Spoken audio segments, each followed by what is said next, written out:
I did it alone. I did it by myself. I did it on my own. What's the difference?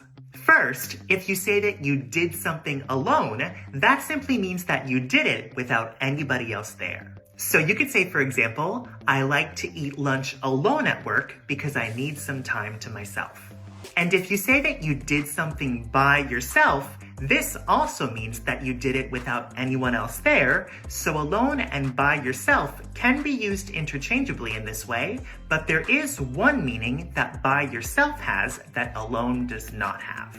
We use by yourself and not alone when we want to say that we did something without anyone else's help and we're proud of it.